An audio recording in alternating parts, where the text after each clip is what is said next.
Queria continuar cantando aqui. Meus irmãos, como foi muito gostoso até agora, temos um momento de confraternização no nosso café, o último café coletivo da IBNS. O ano de 2024 está para terminar, estamos a 3 dias aí do final desse ano. E certamente será um ano marcante para todos nós. Alguns viveram grandes experiências. Eu passei por uma experiência tremenda nesse ano, não é? Me lembro que no último culto do ano passado eu anunciei que estava com câncer. E hoje eu vou anunciar que eu não tenho mais câncer, não é? E glórias a Deus por isso. Deus me curou, Deus cuidou de mim. Deus cuidou da minha mente, Deus cuidou da minha família, minha esposa, meus filhos. Às vezes as pessoas oram pelo pastor, né? Mas o pastor tem esposa, o pastor tem filhos, não é? Os meus filhos perguntaram se eu iria morrer, se eu chegaria ao final de 24. Eu não sei se você orou também pelos meus filhos. Imagino que muitos irmãos oraram e eu agradeço imensamente. Às vezes a gente foca muito na pessoa do pastor. Mas o pastor é de carne e osso, tem mulher, tem filhos, e todos eles precisam das nossas orações. Essa semana, nós vivemos aí uma tempestade, não é? A Fernanda, o Bruno, no dia 25, no dia de Natal, a Fernanda passa uma mensagem no grupo da igreja. Eu acho que ela não queria escrever, eu acho que ela queria mandar um áudio. Mas se ela mandasse um áudio, esse áudio seria um áudio de choro, de pranto. Então logo eu vi aquela mensagem, eu entrei em contato com a Fernanda e a Fernanda estava chorando, clamando. Ela falou: pastor, eu só preciso de uma coisa, oração. E ali nós oramos juntos ali. E a igreja então se mobilizou numa corrente de oração, de clamor. Há orações que são clamores. A oração que a gente vai a Deus de uma maneira que a gente nunca foi, com o coração pequenininho, dependendo somente de Deus. Eu não vou contar, a Fernanda depois vai contar tudo que ela viveu. Em seguida, eu e a Kelly, nós nos deslocamos até o hospital, encontramos o Quinho lá com ela, e ali nós podemos juntos, chorando, todos nós estávamos chorando ali, clamando pelo Bruno, e lá o Bruno está assistindo aqui a transmissão, está lá agora no Hospital da Polícia Militar. Mas foram momentos terríveis. E quando nós encontramos, eu só vou dizer sobre uma médica, que foi a primeira que nós encontramos. Eu me identifiquei como pastor do Bruno, então veio uma médica falar comigo, o nome dela é Sara, veio falar comigo e com a Kelly. Ela falou: o senhor é o pastor? Vocês são os pastores? Sim, nós somos. Então ore, porque foi um milagre de Deus na vida do Bruno. E graças a Deus por isso, graças a Deus porque o Senhor cuidou, o Senhor tratou, o Senhor está tratando. E às vezes, eu disse para a Fernanda assim: Fê, você está conhecendo Deus de uma maneira que você não conhecia. E quando a gente conhece Deus, quando Deus se revela a nós de uma maneira como nós não conhecemos, tudo é diferente. E aí faz sentido as mensagens sobre a bondade de Deus. Aí a gente percebe o quanto Deus é bom, porque quando Deus é bom, quando está tudo certo, a gente às vezes não dá o valor que Deus merece. Mas quando a gente está na prova, e somente Deus para nos ajudar, aí a gente percebe como é bom o Senhor, como a bondade do Senhor, ela é tremenda, ela preenche o nosso coração. Por isso, nós louvamos a Deus por tudo que nos aconteceu. Esse ano nós perdemos a nossa irmã Cheirosinha, no mês de abril. Eu estava convalescendo ainda da cirurgia. Irmãos que foram para a glória, que estão com o Senhor. Nós também ganhamos aí os Heitores, né? O Heitor da Júlia, o Heitor da Fê, do Quinho, ganhamos o Theo lá da Aline, Quantas crianças, temos a Bela que está a caminho. Veja quantas bênçãos nós recebemos, quantas coisas difíceis nós vivemos nesse ano de 2024. E eu queria trazer uma reflexão, por isso eu peço que você fique à vontade, se você quiser tomar água, se você quiser vir aqui tomar café, tem chá, tem um doce de leite delicioso, tem uma goiabada aqui deliciosa, tem bolo, tem melancia, fique à vontade, mas eu queria, e eu preciso transmitir essa mensagem para você nesta manhã. E eu vinha trabalhando nessa mensagem já praticamente 2 meses. Eu falei, meu Deus, o que eu preciso falar com o teu povo no último encontro do ano? E ao longo desse tempo Deus vinha trabalhando comigo e eu queria trazer a mensagem a caminho de um ano novo com esperança e fé. Vamos repetir? A caminho de um ano novo com esperança e fé. Amém. A nossa caminhada aqui na terra não quer dizer que nós teremos dias somente onde tudo vai bem. Como diz, céu de brigadeiro, né? O céu tá lindo, a gente pode fazer, não, vai ter dia que vai estar nublado, vai ter dia que vai estar chovendo, vai ter dia que vai ter tempestade, como teve essa semana, tempestade lá na vida da Fernanda, do Bruno. Mas nos dias bons, nos dias de tempestades, o Emanuel, o Deus conosco, estará ao nosso lado, à nossa frente, cuidando de cada um de nós. Eu queria que você abrisse, você acessasse aí a sua Bíblia no livro e na carta de Paulo aos Filipenses, no capítulo 3, nós vamos ler 2 versículos, do 13 ao 14. Filipenses capítulo 3, Filipenses 3, 13 a 14, nós vamos ler os outros textos, e eu peço um pouco de paciência a vocês, as crianças, meus irmãos, deixa as crianças cantarem, fazerem barulho aí, é bom que elas façam barulho aqui dentro do que você não ter o seu neto, o seu filho aqui dentro da igreja, deixa ele aqui dentro, eles não atrapalham, pelo contrário, não impeçais as crianças de estar na presença de Jesus, assim disse o Senhor Jesus. O texto, vamos ler todos juntos, 2 versículos, versículos 13 e versículos 14, Filipenses 3, 13 e 14, volta um aí, Bruno, 13 e 14, Filipenses 3, 13 e 14.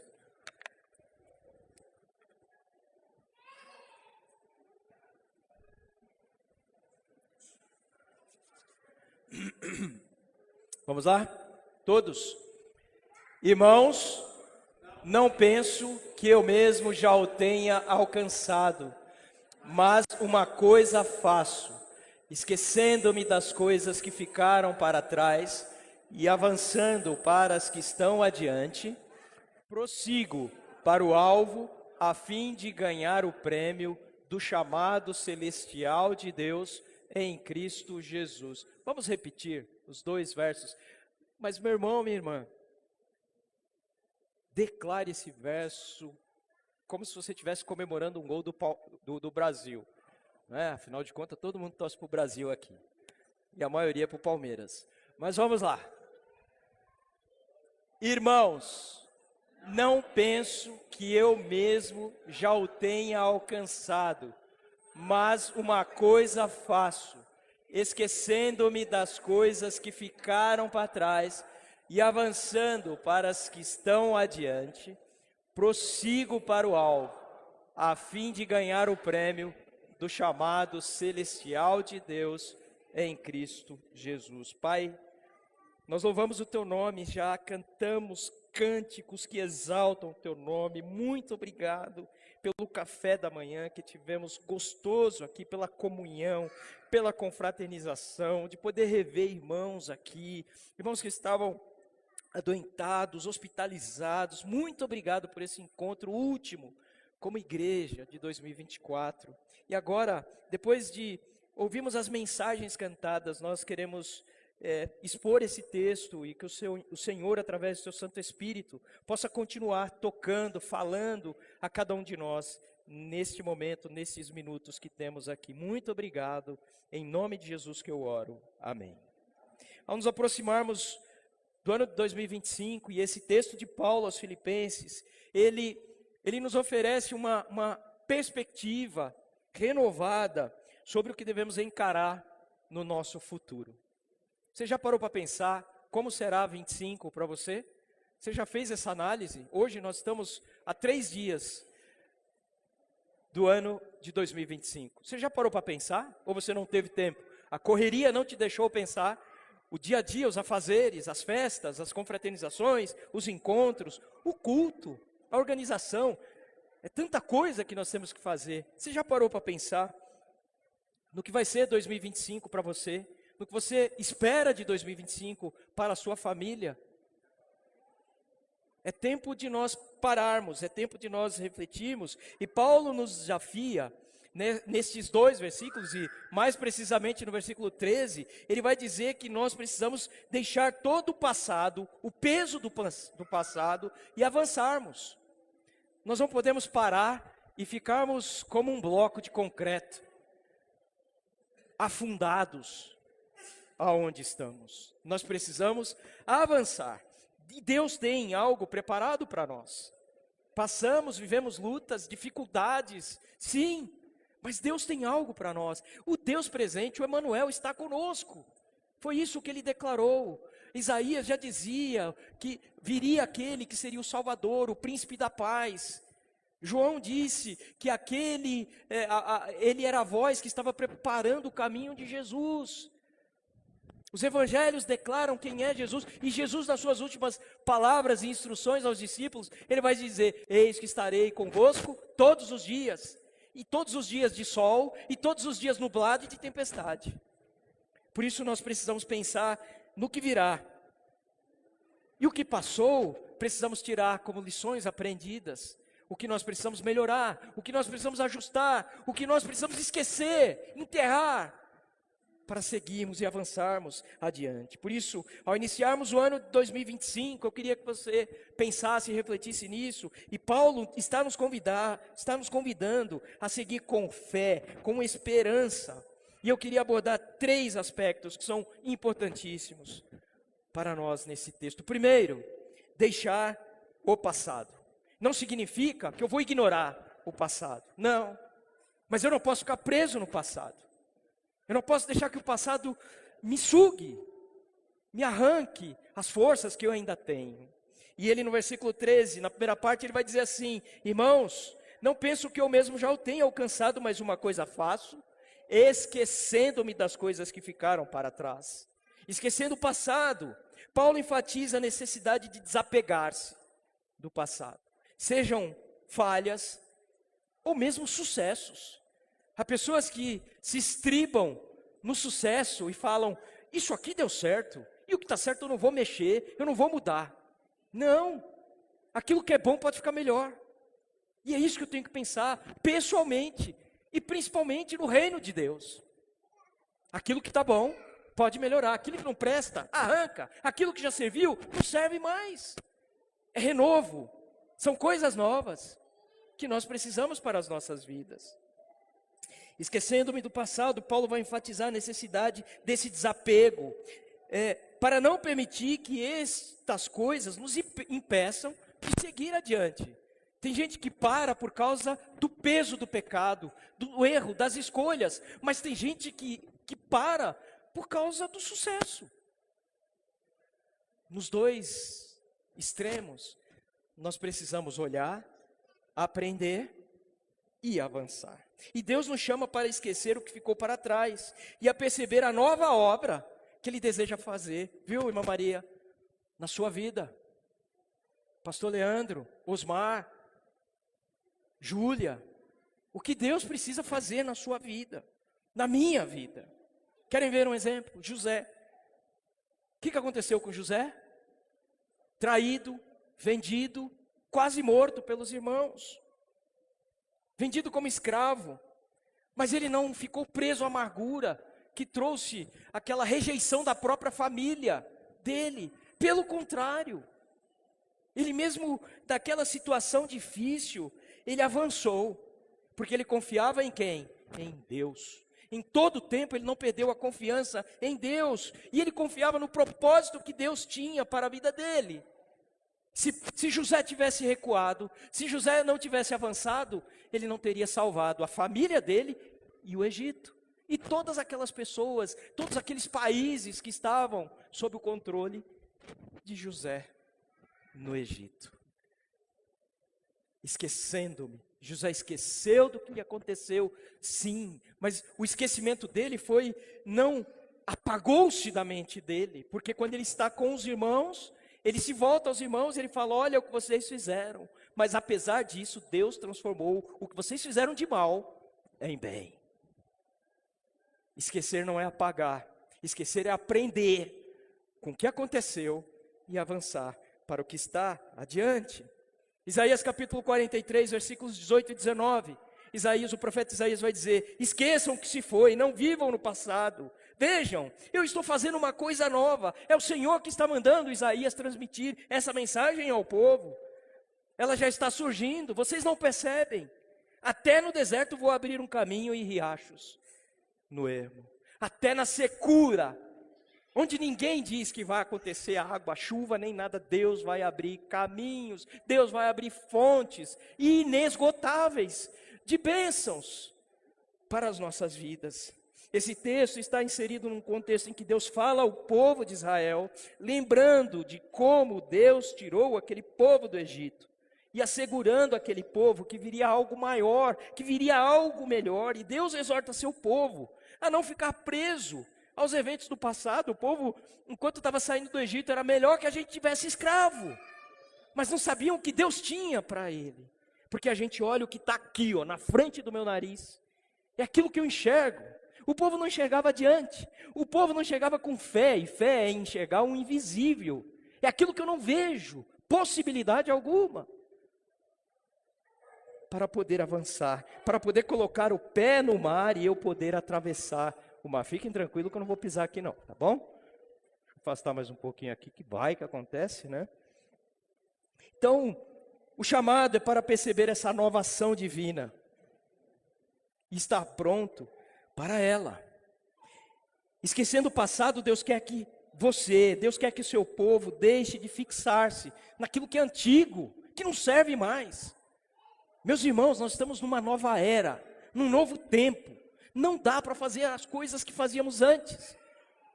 Nós precisamos renovar a nossa vida, a nossa mente, o nosso coração, as nossas ações como igreja, sem sair da centralidade da palavra de Deus, sem sair e esquecer os princípios da palavra de Deus, mas com uma nova roupa, mas com um novo jeito de ser igreja, também. Inclusive na sua vida pessoal, inclusive na sua vida profissional, inclusive na sua vida conjugal, inclusive na sua vida como pai, como mãe. Você precisa de um renovo. A gente ouve conselhos, mas nem sempre todos os conselhos que ouvimos são bons. Ouça. E aí o ouvir pode entrar aqui e sair aqui. É simples. Fazendo uma coisa nova, isso fala de inovação. Isso fala do poder que Deus tem para transformar a situação atual. Sim, Deus pode transformar essa situação que hoje você está vivendo para algo melhor. Desde que você não se prenda ao passado, desde que você confie nele. Primeira aplicação prática. Identifique o que precisa ser deixado em 2024. Tem gente que fala assim, o novo ano vem e pronto, tudo vai ficar bom. Mas carregam as mesmas coisas, as mesmas manias, os mesmos pecados, os mesmos problemas para o ano novo. Nada muda. Que expectativa e que perspectiva é essa que você tem de vida? Então identifique o que precisa ser deixado, traumas, decepções ou sucessos. E abrace o novo que Deus quer realizar em você, por você e para a glória dele. Há uma frase de Nelson Mandela que diz assim: guardar ressentimento é como tomar veneno e esperar que outra pessoa morra. Guardar ressentimento é como tomar veneno e esperar que outra pessoa morra. Segundo, ainda no versículo 13, ele vai dizer assim: esquecendo-me das coisas que ficaram para trás e avançando para as que estão adiante. O que está adiante? O futuro. Tem gente que está com perspectiva de vida, tem gente que não tem perspectiva de vida. ainda assim há um futuro. Há algo que precisa ser vivido, sentido, experimentado. E Paulo vai nos exortar a manter o foco. O foco, avançando para as que estão adiante. Avançando para o que está à frente. Avançando para o que está no futuro. Prossigo para o alvo. Eu já contei essa ilustração uma vez aqui. Havia duas pessoas que estavam na neve. Graças a Deus que a gente não tem neve no Brasil. Eu não sei, tem um povo que gosta de neve. Eu quero distância de neve. Um negócio que eu não gosto é frio. Haviam duas pessoas que estavam, dois homens, dois jovens, enfim, você pode já ter ouvido. E eles estavam lá disputando uma prova, num caminho de neve. E eles precisavam chegar no topo. E eles não podiam se desviar. Eles precisavam seguir reto. E saíram os dois. E quando olhou-se o final, a prova era chegar, mas não basta chegar. Você precisa manter o foco. Você precisa estar alinhado. Você precisa andar reto. Então um saiu e parecia uma centopeia.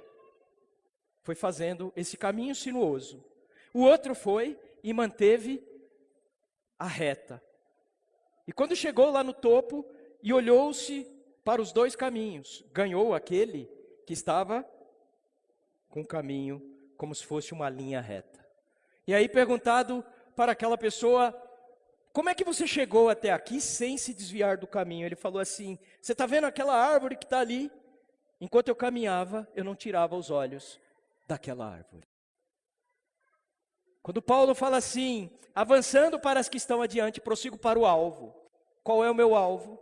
Qual é o seu alvo para 2025? É o mesmo de 2024, de 23, de 22, de 21, do dia que você nasceu. O meu alvo, o seu alvo, o nosso alvo é olhar para Jesus. E ele vai continuar dizendo que há um propósito para eu manter o foco naquele alvo. Mas antes de chegarmos nisso, nós vamos ler Hebreus capítulo 12, versículos 1 e 2, que é um texto correlato a esse. E esse texto aos Hebreus vai dizer, portanto, também nós, uma vez que estamos rodeados por tão grande nuvem de testemunhas, olha o que o escritor aos Hebreus vai dizer, livremo-nos de tudo que nos atrapalha e do pecado que nos envolve, e corramos com perseverança a corrida que nos é proposta, tendo os olhos fitos em Jesus, autor e consumador da nossa fé. Ele, pela alegria que lhe fora proposta, suportou a cruz e, desprezando a vergonha, sentou-se à direita do trono de Deus. O Senhor Jesus prosseguiu adiante, esqueceu-se do passado, foi à frente e Deus lhe deu o quê? O trono à direita de Deus. Esse é o plano, esse é o propósito que Deus tem para nós. Esse trecho de Hebreus, ele segue uma lista de heróis da fé no capítulo 11. E aqui ele vai usar uma metáfora de uma corrida, para demonstrar como é que é a nossa jornada cristã. Nós estamos numa corrida. É uma corrida de distância, não é uma corrida de tiro curto, não é uma corrida de 100 metros, não, é uma maratona. E nessa maratona, nós enfrentamos cansaço, nós precisamos reabastecer, nós precisamos tomar água, nós precisamos tomar suplementos, para poder continuarmos nessa caminhada. E cada cristão é encorajado a perseverar. Inspirado em quem? Na grande nuvem de testemunhas. E quem é a grande nuvem de testemunhas hoje? A igreja. Eu preciso olhar o que aconteceu com o Bruno, com a Fernanda, com a Rosângela Marques, com as pessoas que viveram situações agudas, crises difíceis e passaram. E eu preciso olhar, puxa, eu preciso seguir adiante, porque se ele passou, se ela passou, eu passo.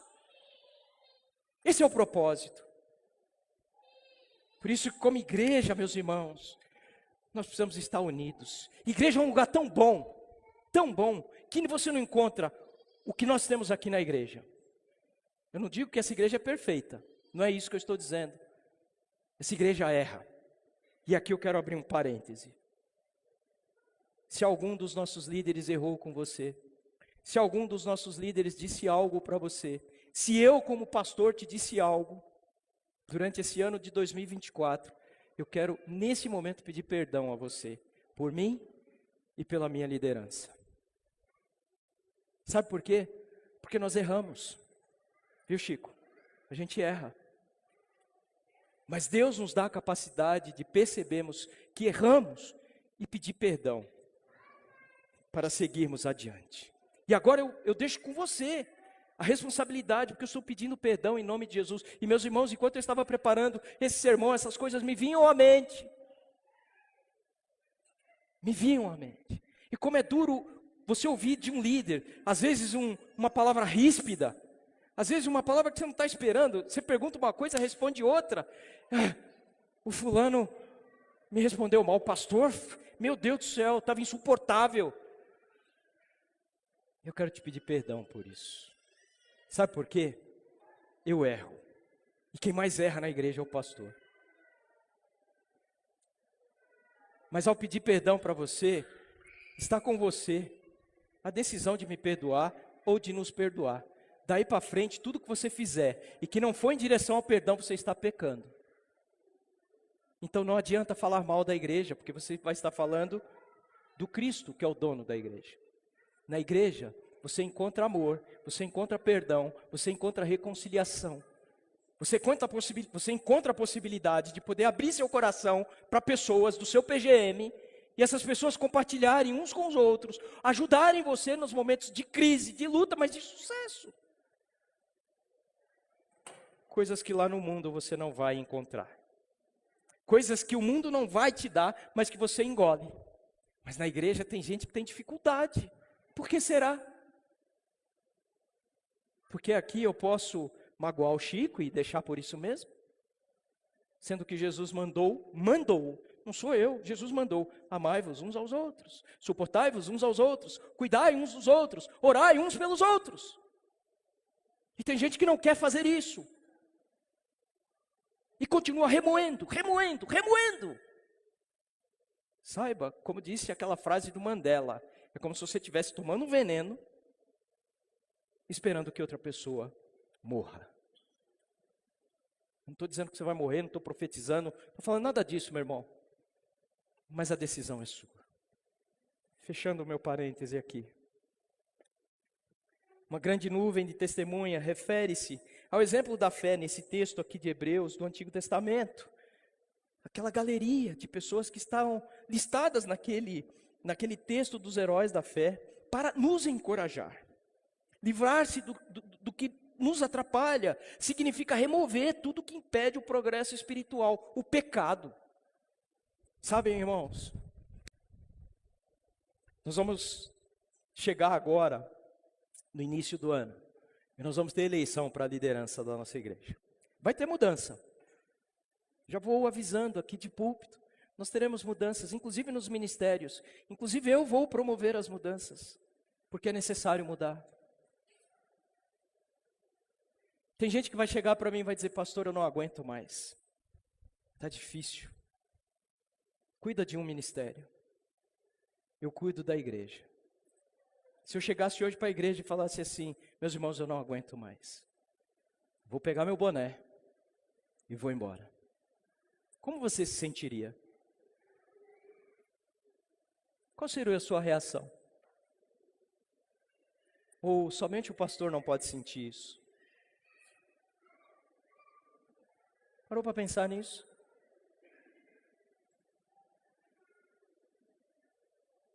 Quando o pastor ouve isso, qual deve ser a atitude do pastor? Ah, meu irmão, pelo amor de Deus, pelo amor de Jesus, fique. Sabe qual é a minha inspiração para continuar todos os dias aqui? Jesus. Eu prossigo para o alvo, que é Jesus. Se isso não te inspira, se isso não te traz motivação, eu não posso fazer nada. Eu não sou do tipo de pastor que vai, ai, meu irmão. Eu vou respeitar a sua decisão, vou lamentar, vou pedir, continue, siga. Mas se você não quer, de uma coisa eu tenho certeza, do trabalho, da obra de Deus, Ele cuida. E não vai faltar pessoas. Não estou me desfazendo de ninguém. Eu só estou dizendo que, meus irmãos, a gente precisa ser maduro o suficiente para poder entender que às vezes dentro do renovar, há mudanças que devem ser feitas. Por isso, prepare-se para o que virá.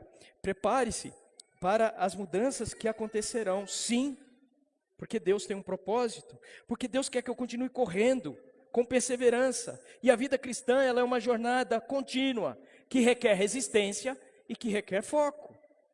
E eu preciso ter os olhos fitados em Jesus, que é o exemplo supremo.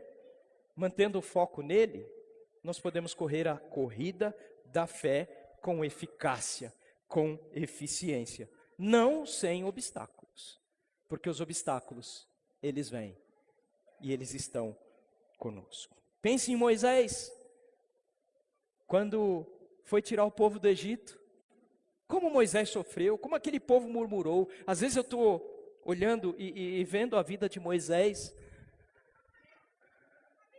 Moisés era um pastor de uma igreja de gente que nasceu no dia da reclamação. Como aquele povo reclamava, como aquele povo murmurava. E às vezes quando eu começo a ouvir murmúrios, eu não estou me comparando a Moisés não, meus irmãos. Mas eu falo, meu Deus do céu, esse é o povo que você me deu para eu pastorear. Aí o Senhor Deus fala assim, e você tem que pastorear esse povo. No dia que ele disser, passou seu tempo, aí vai ter que ter um Josué aqui para eu passar o cajado. Nós precisamos lembrar que Moisés, ele enfrentou desafios enormes, mas ele manteve o foco em Jesus. Ele quis desistir, e por vezes eu quis desistir aqui. Mas o Senhor Jesus, o Senhor Deus mandou pessoas, o Senhor Deus falou comigo, continua. Segunda aplicação prática. Quem aqui já estabeleceu metas para 2025? Levanta a mão. Quem estabeleceu metas para 2025? Essas metas estão claras? São alcançáveis? E antes de estabelecê-las, você apresentou a Jesus? Amém. Essas metas são pessoais? Também. Não esqueça de incluir nas suas metas pessoais as metas do reino de Deus. Você nunca sabe que resultados virão da sua ação, mas se você não fizer nada, não vai ter resultado. Essa frase é de Mahatma Gandhi. Você nunca sabe que resultados virão da sua ação, mas se você não fizer nada, não existirão resultados. Sabe o que significa? Se você ainda não definiu meta para 2025, faça isso nesses 3 dias que virão. Senhor, o que eu preciso fazer? Eu preciso arrumar minha casa, eu preciso trazer minha família para a igreja, eu preciso me batizar nesse ano, eu preciso me converter, eu preciso crescer profissionalmente, eu preciso fazer um monte de coisa. Me abençoa, faça uma lista, escreva. Mas entre 2025 com foco, com propósito, sem tirar os olhos de Jesus. E por fim, versículo 14, prossigo para o alvo, a fim de ganhar o prêmio do chamado celestial de Deus em Cristo Jesus. Perseguindo o chamado celestial, e esse chamado celestial é um convite para todos os que são cristãos, a viverem com propósito. E o propósito nosso é divino.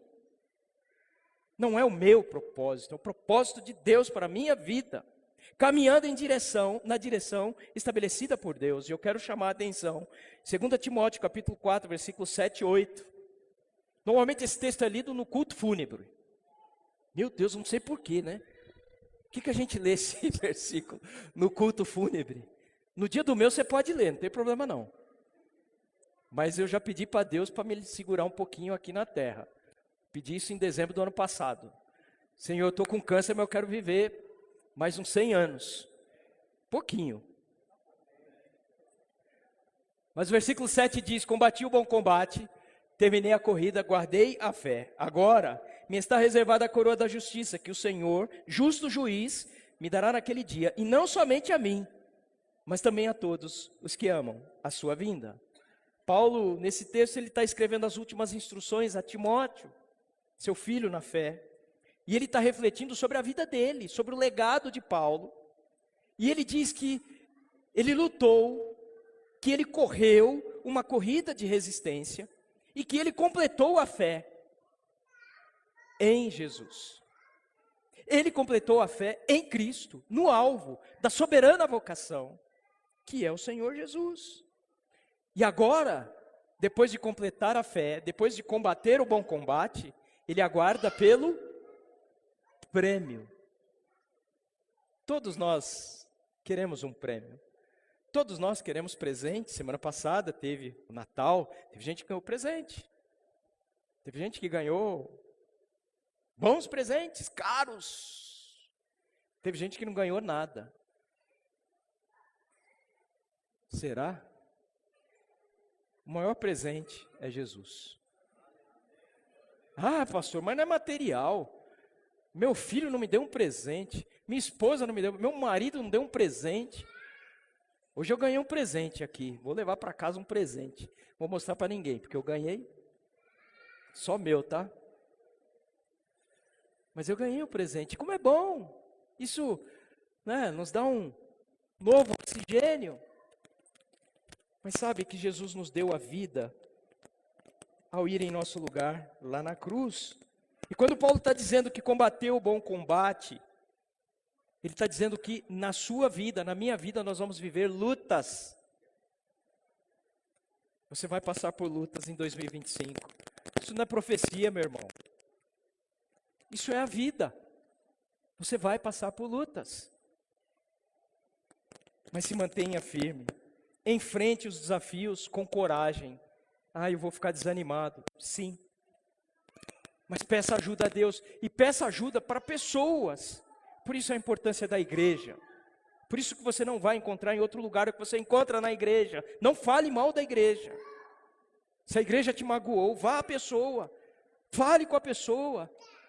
Se reconciliem. Mas não fale mal da igreja porque você está falando mal de Jesus. Termine a corrida. Paulo reflete a ideia de que completou a missão. E o propósito que foi dado por quem? Por Deus. Guarde a fé, apesar das dificuldades. Sabe, quando a gente está diante de uma situação tão aguda, adversa, e conversando com a Fernanda, ela falou, pastor, eu só clamava a Deus. Eu só clamava a Deus. Por isso não deixe que o diabo lance setas malignas na sua mente. Quando você estiver diante de uma situação ou de uma crise aguda, guarde a sua fé em Jesus. Invoque as promessas de Jesus. Cantamos uma canção que diz, és fiel, Senhor. Ele me leva a pastos verdejantes, Ele me abraça, Ele cuida de mim. Cantamos uma canção que diz, vitorioso és, na tempestade estás, teu nome para sempre é poderoso. E ninguém resiste ao nome poderoso de Jesus. Porque se você combater o bom combate, se você terminar a corrida, se você guardar a fé, você vai receber a coroa da justiça que o Senhor Deus preparou para mim, para você e para todos aqueles que conseguirem finalizar a jornada cristã. E como último exemplo eu queria trazer Esther, a rainha Esther. Na história da rainha Esther, com coragem, com fé, mas ela precisou ser empurrada. Mardoqueu falou o quê? Esther, você não está aqui por acaso. Deus não te colocou aqui por acaso, havia um propósito para que ela pudesse estar naquele local, naquela data, naquela circunstância. E às vezes nós vamos ter que ser empurrado por alguém para avançarmos adiante, para seguirmos adiante. E às vezes você não vai gostar do que vão te dizer, mas você tem que seguir. E Esther não gostou do que Mardoqueu falou, mas ela entendeu. Ela obedeceu e ela foi a Deus com coragem, com fé. Ela aceitou o destino que tinha para ela. E ela agiu para salvar o seu povo, reconhecendo que ela havia sido chamada para um tempo de salvação. Aqui Esther se projeta na pessoa de Jesus. Ela veio e ela estava ali para salvar o povo judeu da morte. Assim como Jesus veio para salvar o seu povo, a sua igreja. Hoje não há povo judeu, hoje é a igreja de Jesus. Mas a todos quantos o receberam, deu-lhes o poder de serem feitos filhos de Deus. Jesus morreu por todos, mas nem todos vão experimentar a salvação de Jesus. Última aplicação: dedique-se a buscar e cumprir o chamado que Deus lhe deu.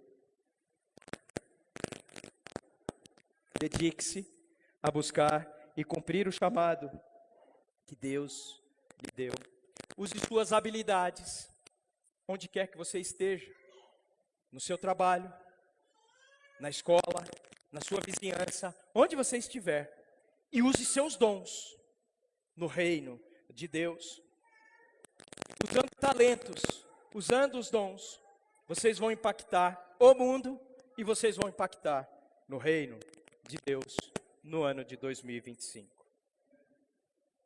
Não é o que fazemos ocasionalmente que molda a nossa vida, mas o que fazemos consistentemente, paulatinamente, perseverantemente. Por isso, meus irmãos, eu queria encerrar esta mensagem. Com fé e esperança, nós somos chamados a deixar o passado, avançar para o futuro e buscar nosso chamado celestial em Cristo. A caminho de um novo ano com esperança e fé, nós refletimos sobre esses 3 aspectos que podem nos ajudar em nossa caminhada em 2025. Deixar o passado, livre dos pesos de 2024, ou dos pesos que você tem carregado por toda uma vida. Avance para o futuro, persevere na corrida da fé e persiga o chamado celestial. Viva com um propósito. Deus te ama. Ai, ninguém me ama. Deus te ama, lembre-se disso. Jesus te ama. Isso é mais do que suficiente. Mas você precisa trazer para você essa verdade. Tomar posse dessa verdade. Porque na caminhada cristã, Jesus é o autor e é o consumador da nossa fé. Ele nos guia a cada passo, prometendo estar conosco até que Ele volte, até que eu morra, até que eu feche o olho aqui e abra os meus olhos na presença dEle. O Emmanuel, o Deus conosco, Ele estará com a gente todos os dias de 2025. Agora minha pergunta é: você estará com o Senhor em 2025? Porque o que Ele promete, Ele cumpre. Eis que estou convosco todos os dias, até a consumação dos séculos. Mas e você? O pastor falou um negócio, não vou mais na igreja. A Kelly fez um negócio, não gostei, não vou mais na igreja. O pastor Leandro fez uma brincadeira que eu não gostei.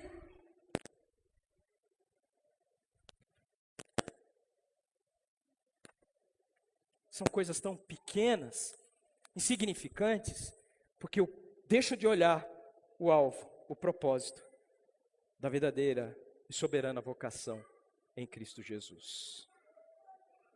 Os problemas vão surgir, as crises virão, as lutas acontecerão.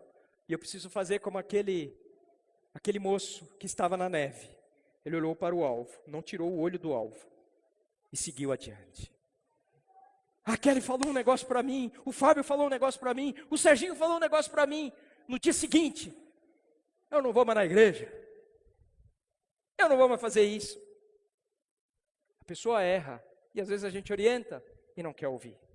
Lembre-se disso. Os líderes estão aqui para cuidar de vocês.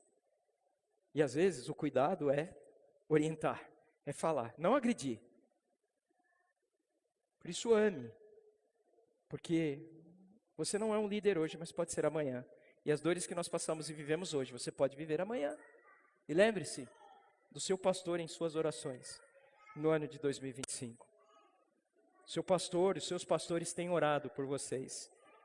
E que Deus nos abençoe a caminho de 2025, com esperança, com fé, e que cada um de nós sejamos um reflexo vivo da bondade de Deus em Cristo Jesus, testemunhando a sua graça através de uma vida transformada. Eu queria encerrar, e eu vou mesmo à capela cantar uma canção que ela diz assim: não tenho palavras para agradecer tua bondade, dia após dia me cercas com fidelidade. Nunca me deixes esquecer que tudo que tenho, tudo que sou, o que vier a ser, vem de ti, Senhor. Dependo de ti, preciso de ti. Sozinho nada posso fazer. Descanso em ti, espero em ti. Sozinho nada posso fazer. Nunca me deixes esquecer de tudo que tenho, tudo que sou e o que vier a ser, vem de ti, Senhor. Aleluias. Glórias ao nosso Deus.